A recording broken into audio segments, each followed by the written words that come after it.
We've been talking about the criticism and judgment of others and what those things mean, what the opinions of others mean, whether good or bad, and why we are afraid of that judgment, because if we fail, take a risk on something and fail, then somebody else is going to learn what we've always learned ourselves, our dirty little secret, that poor self-image deep within. Hiding behind that smile of ours is that poor self-image. Hiding behind every good word that we say is that poor self-image. I've seen this in a lot of places. I've seen some very big and brawny people be tremendously self-defeated, because you can't just depend upon something external to you, right? If you're big and strong or handsome and beautiful, or your family has money, or whatever it may be, if you're able to rely on these things, then you don't work on the other areas of your life. And so you then become afraid to fail because, you had all this success before, so you're afraid to fail. But sometimes it goes even deeper. Sometimes our fear of failure, our being afraid to fail, has to do with disappointing important people. And obviously, the most important is going to be parents, right? We don't want to disappoint our parents. We don't want to disappoint our family members. We talked a great game about the things we're going to do, and we set out to do them, but now we're afraid to fail. You realize it's a lot harder than you thought it was. And so you're afraid now to fail. Well, again, go back to the simple premise that if the people who care about you the most, right, if they were ever going to say anything, then it would have to be positive, because they can't be judging you as being a failure and yet claim to love you.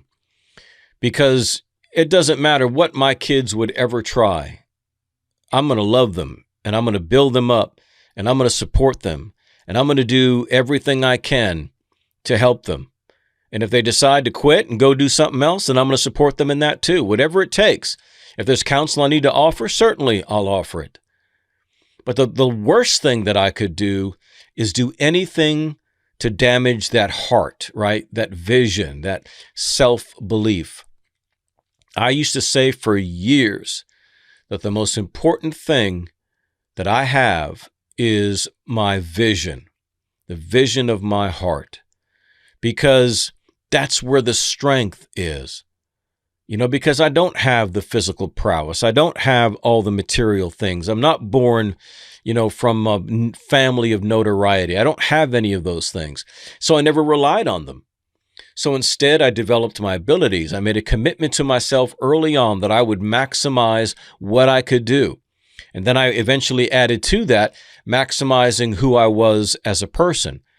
And those two things together, and doing those things for the purpose greater than myself, was really the secret. That's what really made things to where I understood the true meaning of fulfillment and the true meaning of success. Does it mean I've landed and arrived? No. I strive all the time.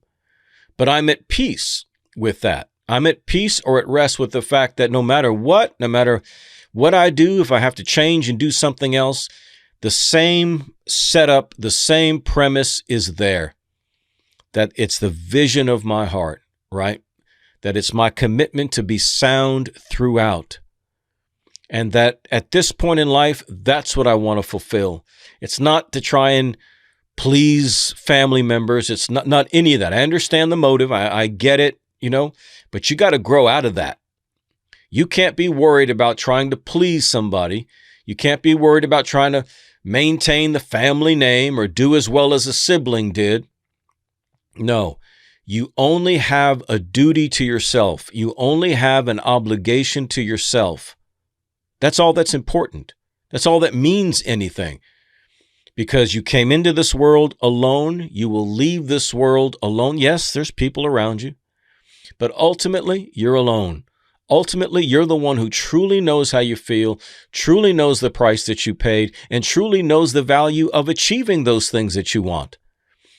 Others can be happy for you. Others can celebrate your achievements, but will it ever mean the same as it means to you? Therefore, your judgment of yourself is what needs to change. Forget everybody else's opinion. Forget everybody else's judgment. What matters is your judgment.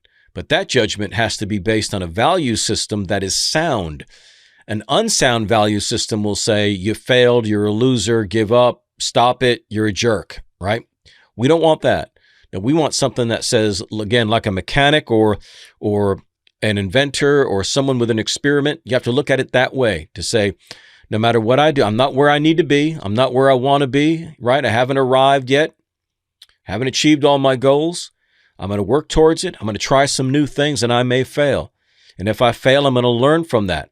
And I'm going to correct my course. I'm going to make adjustments. I'm not going to take anything personal. I'm not going to listen to other people unless they're offering valuable wisdom and insight that you need. But if it's just judgment or their opinion, who cares?